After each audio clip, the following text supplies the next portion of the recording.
Nothing we can do, because if we try to do something, it's gonna make it worse. Because then everybody else is not gonna have nowhere to go, because then it's worse. It makes it worse when we do respond back. How did you respond back? My mother, she went to the housing authority or something, and they still didn't do nothing about it. They couldn't do nothing about it because money controls everything. If you don't have any money, they not gonna listen to you. If you got money, of course they gonna listen to you. But if you ain't got no money, you ain't taking up their time with money, they not gonna listen to you. Even people like us who have the resources and want to buy a place where we could provide affordable rents in the community, we can't afford it.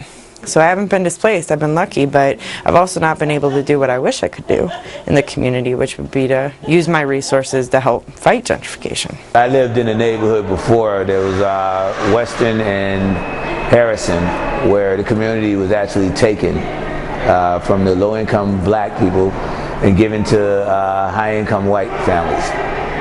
Well, high-income families, period. All different colors, nationalities. But the neighborhood was taken because they wanted to get $100,000 for some condos, and they couldn't afford to have black kids keep coming across Western playing basketball. Myself, I really don't have anything against it personally. I guess you could say I'm part of it. A neighborhood that I live in currently used to be, I guess, a pretty rough spot at one time.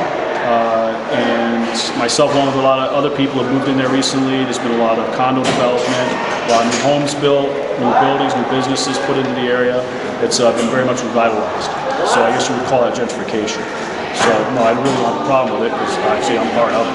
The building that we lived in was bought for $500,000, and so all the people in there had to move. And it was fixed up and rented out to people who had a lot of money. But we were forced to go find another place to live. I do think gentrification affected me in the neighborhood I used to live in, which was Wicker Park. By the time I left that neighborhood, all of the buildings, especially condos, were very, very expensive. So as my husband and I started to look for a new place to live, we definitely couldn't afford to buy in that neighborhood, and we ended up moving further north. I moved out of the community because of that. They came into the neighborhood, and we had some road cops coming to the neighborhood, cut down some basketball rims. We tried to fight it. We couldn't fight it because we found out everybody was in on it. And when I found that out, that all the politicians, everybody was in on it, I moved out of that community. I am in support of supportive housing, and I've said that from the beginning, and I've actually taken a lot of criticism for being in support of supportive housing, because it's something that a lot of people don't want. Not only do they not want it in their ward, but they don't want it in their backyard.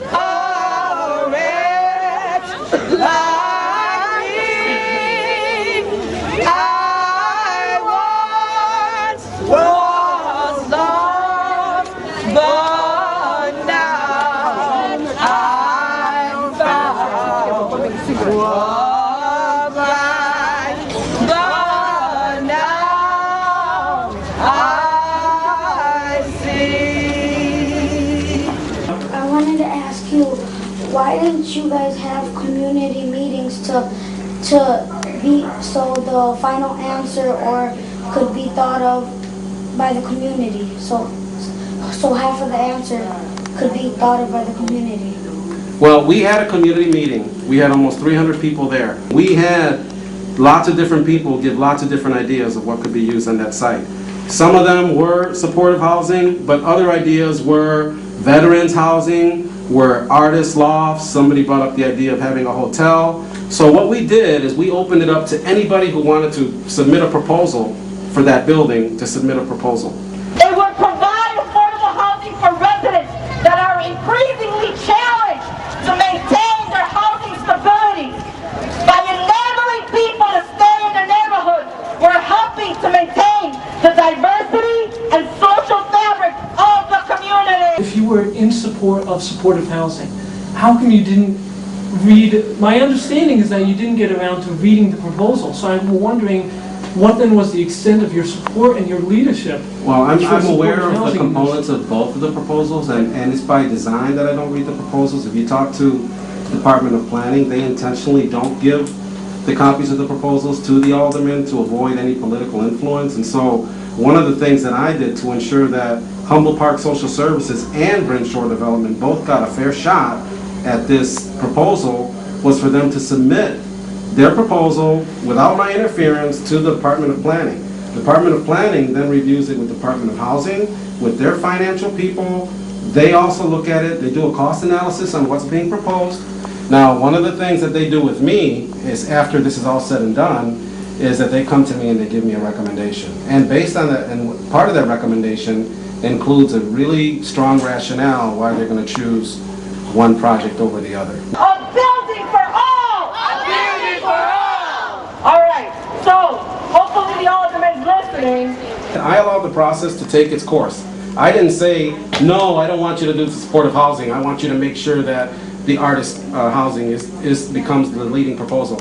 Right. That didn't happen. What happened is that the city went through its process, looked through both proposals.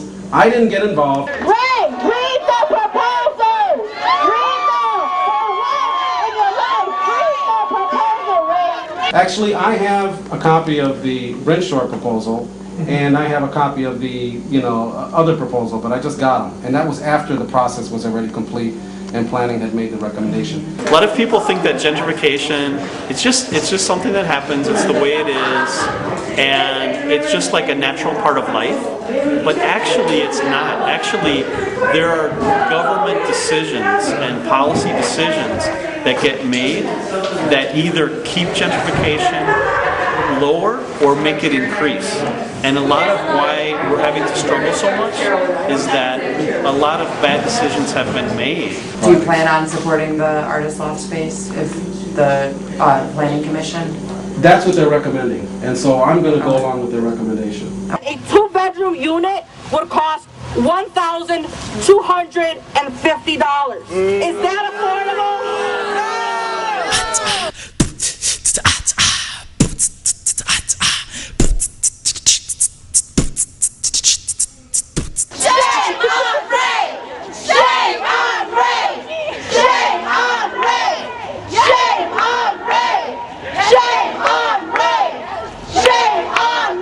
Even though they're saying shame on Ray outside, I'm still committed that I'm not going to let them get in the way of supportive housing. I'm not going to let people's knocking on my window and acting ignorant get in the way of me providing affordable housing and supportive housing to the people that need it. Surely, though, there are other places we could put supportive housing in this community. It's not just at the Saks building, right?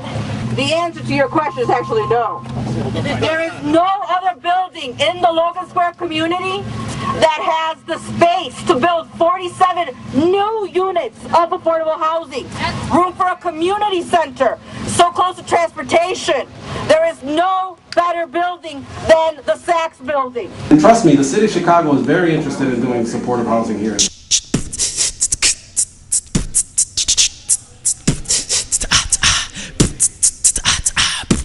And I've seen the changes, how the city never invested in the community, how aldermen never were interested, and all of a sudden the right people come in, money talks. We have 600 signatures from residents just in the blocks around it, not from across the entire 35th ward, just from those blocks. Over 600 residents who say that this is what they want for that site. I understand, but you know what? This, compared to an extra $150 per square foot for a project, doesn't mean much to me. We're trying to provide the Logan Square community with good neighbors! What we need to do is have our officials come and knock on our doors before election time to say, I'm your neighbor, what do you need? How can I help you? And stop, just popping out when it's time for politics. There are several things that have a relationship to one another, and most of them have to do with social justice. It's easy to forget those who are poor, homeless, and sick. People who are hungry have to be fed, the people who need housing have to be housed.